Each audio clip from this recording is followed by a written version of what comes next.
Isang magandang umaga mga friend. Magluluto na naman po tayo. Andito naman tayo sa ating kusina. Meron tayong tilapia. Tayo ay magpapaksiw.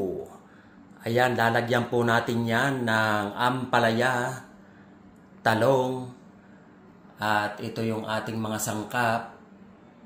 Naglalagay po ako ng konting ajinomoto.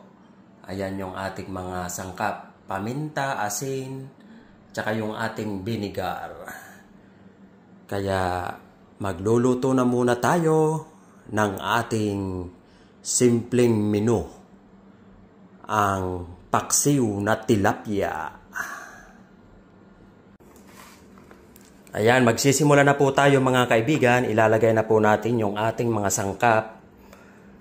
Ayan, ilagay natin yung luya.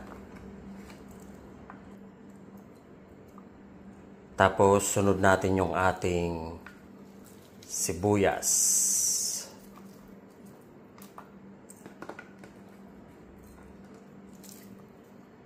Lagyan na muna natin yan ng asin, mga kaibigan. Tapos, pag nalagay na natin yung ating gulay, maglalagay tayo ulit.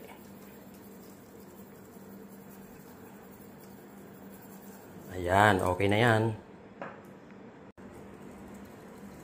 Pamintang durog, ayan, mamaya maglalagay ulit tayo sa ibabaw, pakalagay ng ating gulay. Tapos, maglalagay na rin po tayo ng ajinomoto, ayan. Okay na po yan. Mamaya hindi na tayo maglalagay niyan. Ayan, sunod ilagay na po natin yung ating talong at yung ating ampalaya.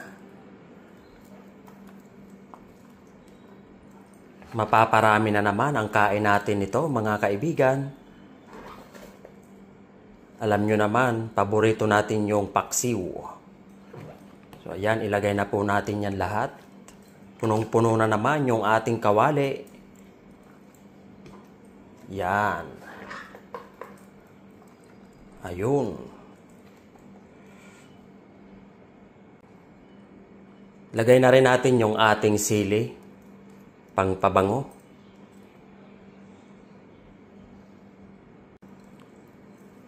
Ayan, budburan uli natin yan ng paminta sa ibabaw. Yan. Tapos, lagay tayo uli ng asin. Yan, okay na yan mga kaibigan. Ayan, iubos na po natin yung ating suka. Ayan. Gusto ko kasi kapag nagpapaksiw ako, gusto ko yung maasim.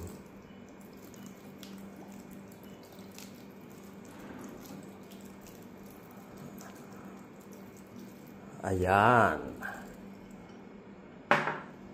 Tapos lalagyan po natin yan ng tubig. Okay na yan kasi magtutubig pa yung ating gulay.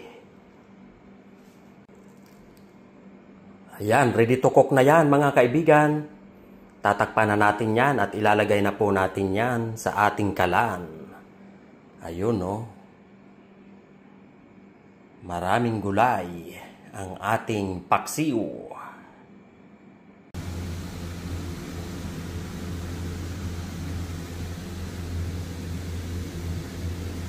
Ooh!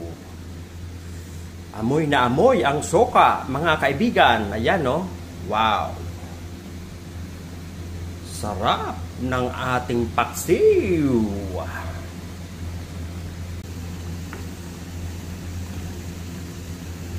Ayan, malapit na, malapit na. Titimplahan lang natin yan, mga kaibigan, kung okay na yung ating alat ng asin. Sarap. Okay na mga kaibigan. Pati yung ating suka, okay na. Ayan, next mga kaibigan, maglalagay lang tayo ng olive oil. Yan, ganyan ako kapag nagpapaksiw. Linalagyan ko ng olive oil bago natin ihain yung ating niluluto. Ayan.